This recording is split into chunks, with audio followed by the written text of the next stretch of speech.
semuanya, selamat datang di podcast Cakep Sejarah bareng sama aku Rizka dan aku Chelsea. Kita siap mengenal masa lalu bersama. karena tidak semua masa lalu harus dilupakan. Hari ini kita udah kedatangan 3 bintang tamu yang spesial, keren-keren. Dari mana, Cel? Dari 99 Bandung dong tentunya. So, langsung aja, ini dia Rani, Fauzan, dan Misa. Langsung aja diperkenalkan diri. Halo semuanya, aku Farharani atau kalian bisa panggil aku Rani. Nama Fauzan Rahman, panggil aja aku Fajar.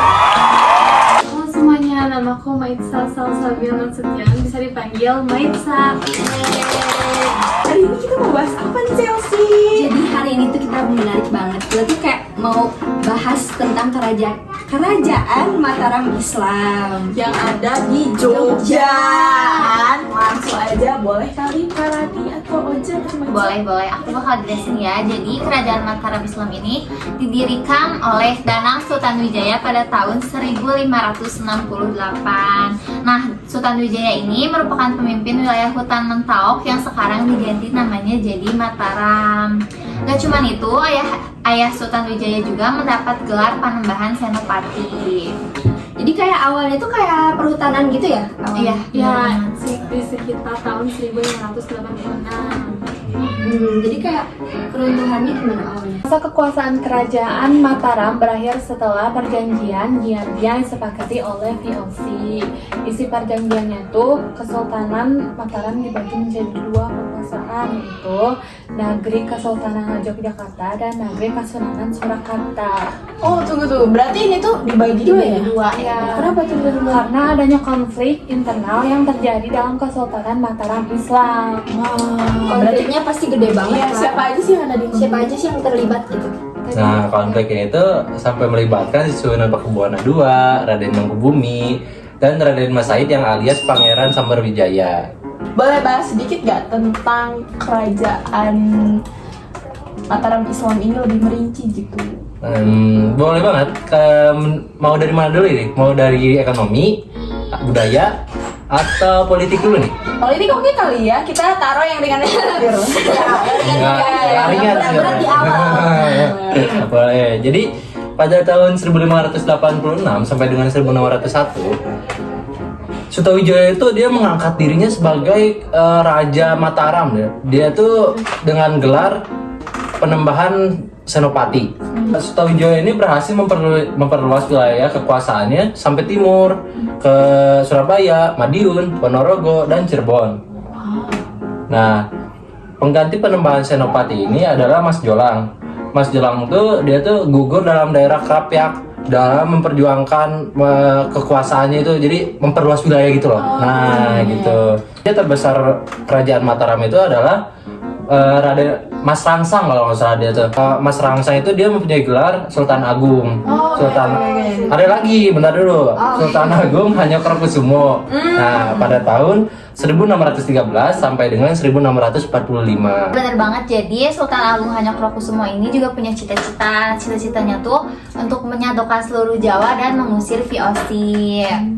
Masa pemerintahan Sultan Agung ini juga dibagi menjadi 2, yaitu masa pembangunan dan masa penyatuan. Masa penyatuan negaranya itu dari tahun 1613 sampai 1629. Masa ini itu merupakan masa peperangan untuk menyatukan seluruh Jawa. Jadi Sultan Agung ini menundukkan Gresik, Surabaya, Kediri, Pasuruan, dan Tuban. Selanjutnya Lase, Pamekasan, dan Sumenep. Akhirnya seluruh Jawa sampai Palembang, Supadana, dan Goa ditaklukin sama kerajaan Mataram. Luas banget ya. Jadi kayak aku juga dengar ada Mataram tuh ada daerah pertaniannya ya. Iya, pada masa pertumbuhan dan berkaitan dengan masa pembangunan.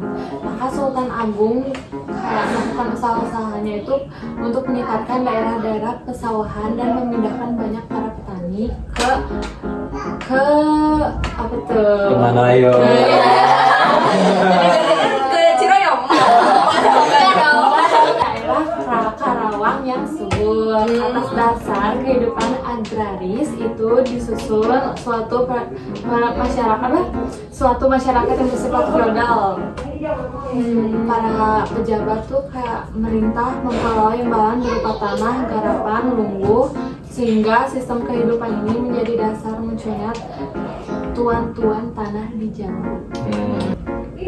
Kalau dari sisi aspek ekonomi gimana nih?